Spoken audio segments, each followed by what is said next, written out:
Hey everyone, my name is Maya, and I need to tell you about the day my own family thought it would be absolutely hilarious to abandon their 19-year-old daughter at a gas station in the middle of nowhere, 800 miles from home. They laughed, they drove away, and they genuinely believed I'd come crawling back within a week, begging for forgiveness and ready to give up on my silly dreams. Well, I never came back. And 15 years later, when they finally tracked me down, let's just say the conversation didn't go the way they expected. The look on my father's face when he realized what his prank had cost him? Absolutely priceless. But wait until you hear what I'd built while they thought I was just some lost little girl who couldn't survive without them. Before I continue my story, I would like to know where you are chatting from. Leave a comment and let me know what country or city you're watching from. And if you've ever dealt with family members who underestimated you or tried to crush your dreams, smash that subscribe button because we share revenge stories that would interest you.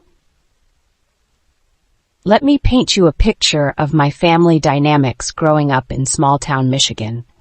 My dad, Richard, was one of those old-school guys who believed girls should be practical. Get married young, have kids, maybe work as a secretary until babies came along. My mom, Carol, had given up her own dreams of being a teacher to be a housewife, and she seemed determined to make sure I followed the same path.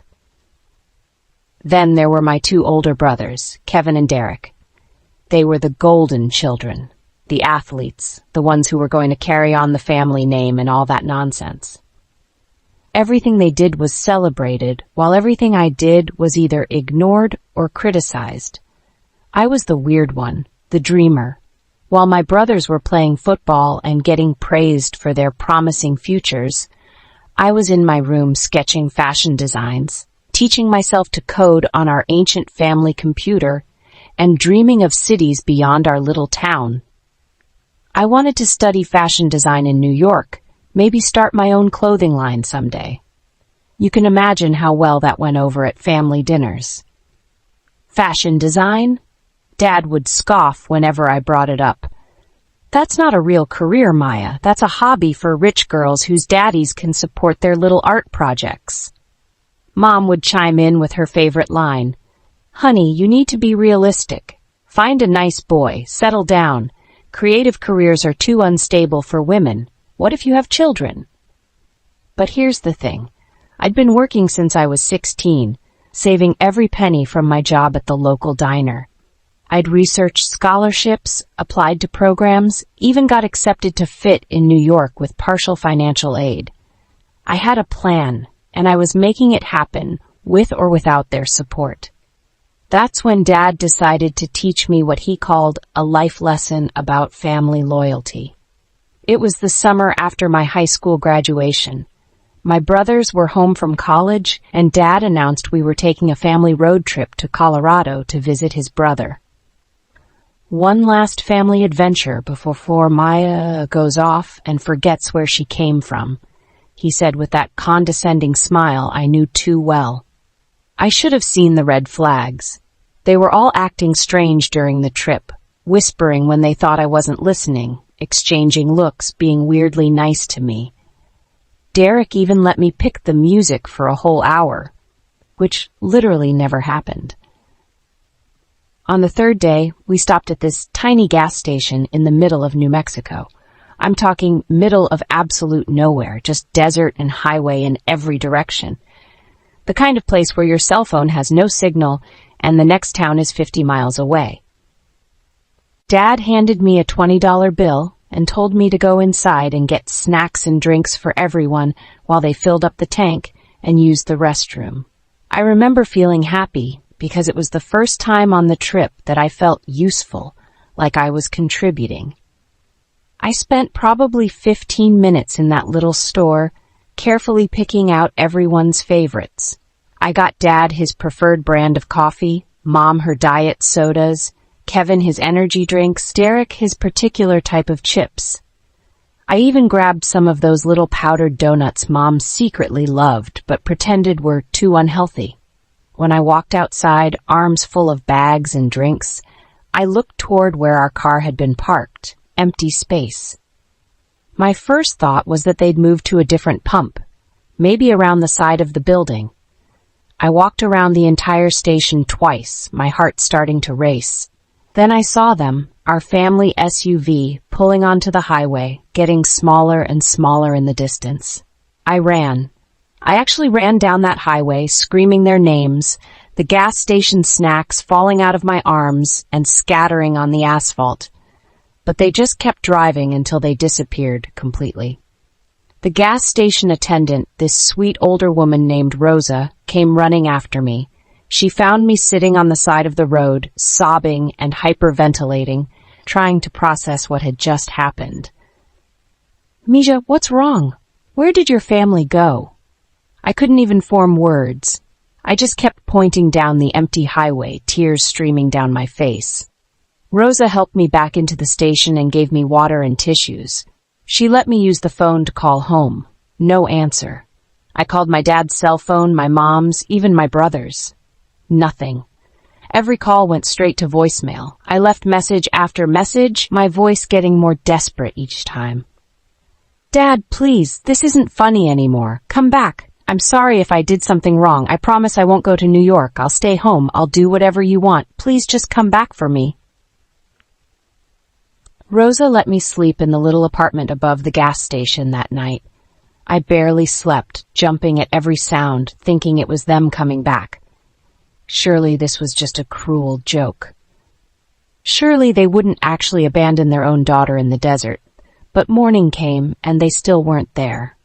That's when Rosa sat me down and asked the hard questions. "How much money do you have, Mia? Where do you want to go?" I had about $300 in cash, money I'd saved for emergencies during the trip. Rosa helped me figure out bus routes and gave me food for the journey. "You seem like a strong girl," she said. "Don't let them break that strength." I had two choices. Take a bus back to Michigan and face the family that had abandoned me, or take a bus to New York and chase the dream they'd tried to kill. I bought a ticket to New York. Those first months in the city were absolutely brutal. I was 19, completely alone, with no safety net and no family to fall back on. I slept in hostels when I could afford it, on park benches when I couldn't. I worked 3 jobs, cleaning offices at night, serving coffee in the morning, and stocking shelves in the afternoon. But you know what? I also enrolled in community college and started taking fashion design classes. Every rejection, every night I went to bed hungry, every moment I felt completely alone, I reminded myself why I was there. I wasn't just surviving, I was building something.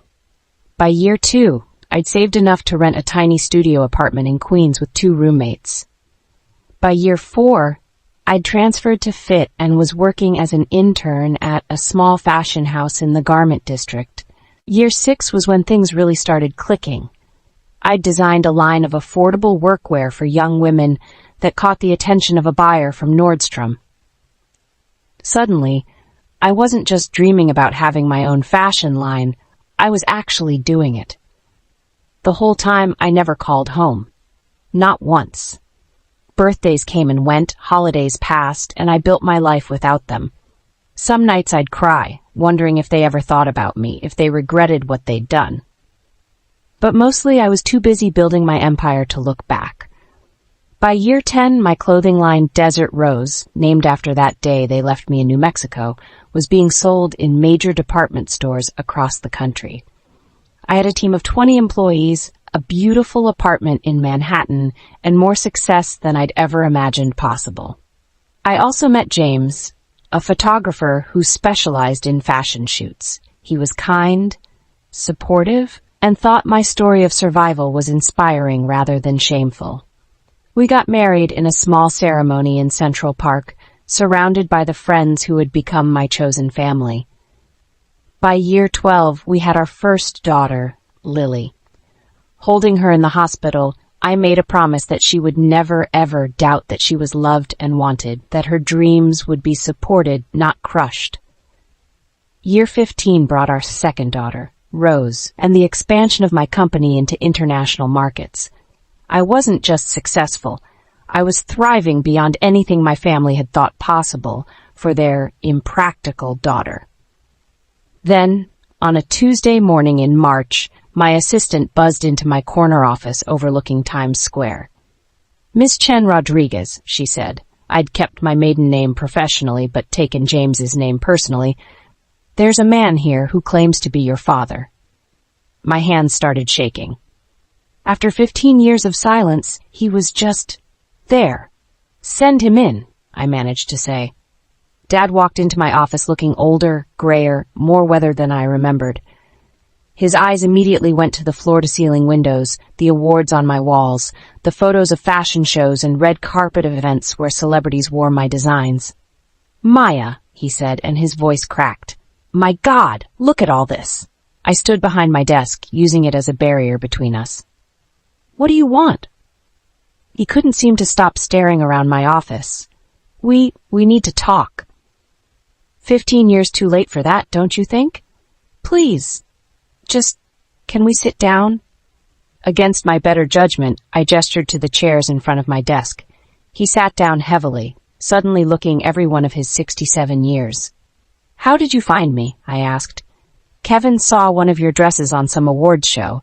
His wife recognized the name Desert Rose and did some research online, found out about your company, saw your picture on the website." Of course. They hadn't been looking for me. They'd stumbled across my success by accident. "We hired a private investigator after that," he continued. "Took him months to get your exact location." Why now? That's when the real story came out. The family farm had been failing for years. Derek had been injured in a construction accident and couldn't work. Kevin's wife had left him and taken half of everything in the divorce. Mom had been diagnosed with early-onset Alzheimer's and needed expensive care they couldn't afford. "We need help, Maya. Financial help." I stared at him in disbelief. "You abandoned your 19-year-old daughter in the desert, didn't contact her for 15 years, and now you want money? We thought you'd come back," he said desperately. "We thought you'd realize that family was more important than some silly fashion dream. We thought you'd miss us and come home within a week." "So you tested me? You traumatized your own child to prove a point? We didn't think." "No, you didn't think. You didn't think about what it would do to me psychologically. You didn't think about the fact that I could have been hurt, or worse. You didn't think about me at all." I walked to my desk and pulled out 2 photos. The first was from my wedding. James and me surrounded by our chosen family of friends and colleagues. The second was from last Christmas. James, me, Lily, and Rose opening presents in our living room.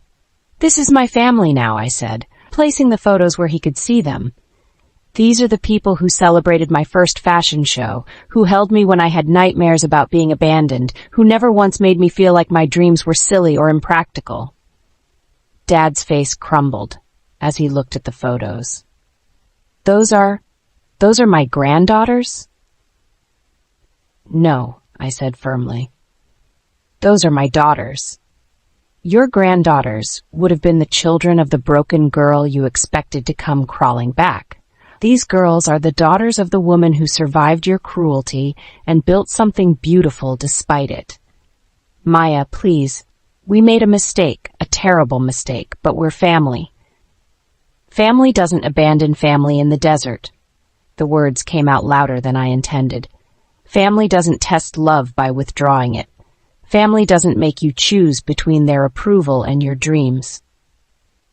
I walked to my window, looking out at the city that had raised me when my biological family wouldn't.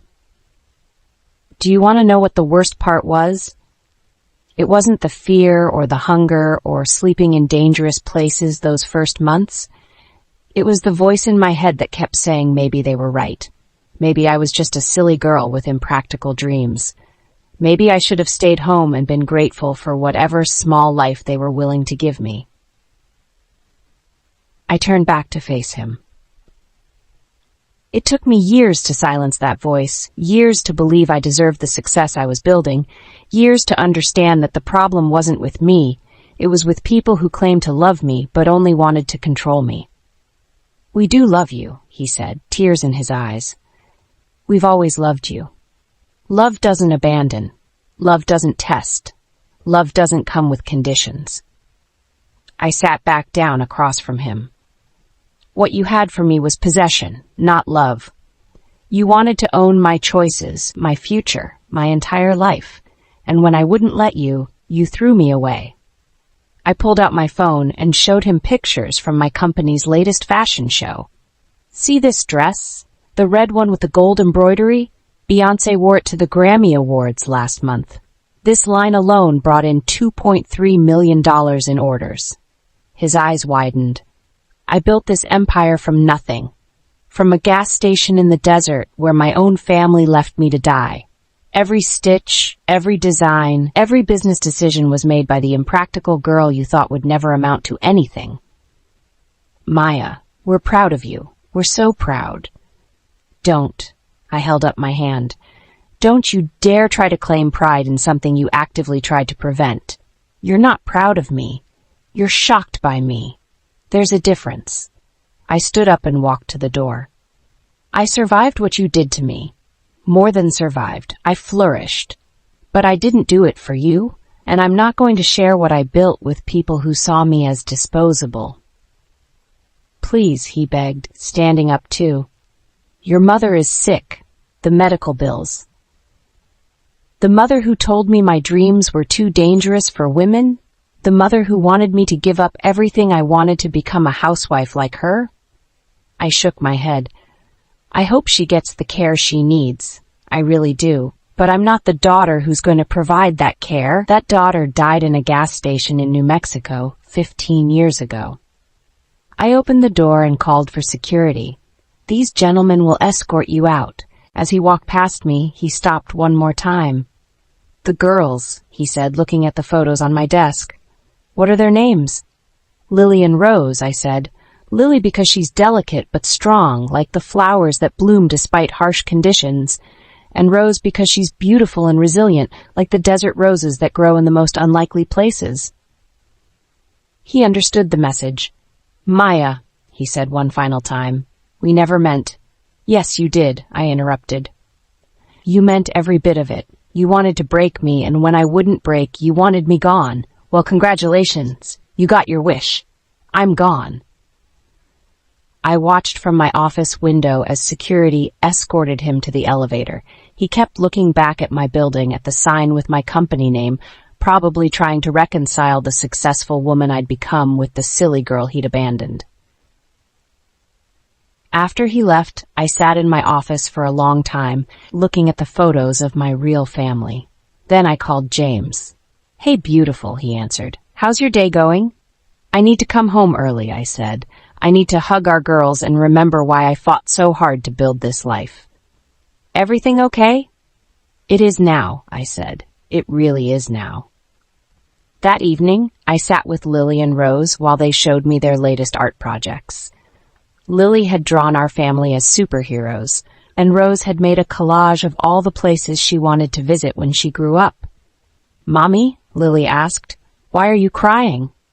I wiped my eyes and pulled both girls onto my lap, "Because I'm just so grateful to be your mama."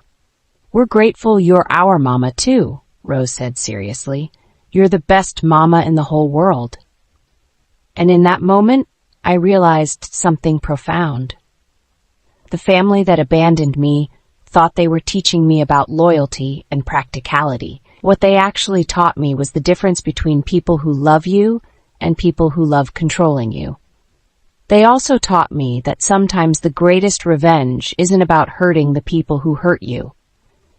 Sometimes it's about building something so beautiful, so successful, so undeniably amazing that their absence becomes irrelevant. I never needed them to come back. I needed them to stay gone so I could become who I was meant to be. 3 months later, I received a letter from Derek. Dad had had a heart attack. Not fatal, but serious. The medical bills were mounting. Mom's condition was getting worse. Kevin had lost his job. The letter was full of apologies, explanations, and desperate pleas for help. At the bottom, in shaky handwriting, was a note from Mom. "I should have supported your dreams. I should have been the mother you deserved. I'm sorry." I read the letter 3 times, then filed it away without responding. Some bridges, once burned, can't be rebuilt. Some wounds, once inflicted, can't be healed by apologies that come 15 years too late. But some people, once abandoned, can build empires from the ashes of their abandonment. And sometimes, that's the most beautiful revenge of all. What do you think? Should I have helped them despite everything they put me through, or was I right to protect the family I built? Let me know in the comments below. And don't forget to subscribe for more stories about turning pain into power and proving the doubters wrong.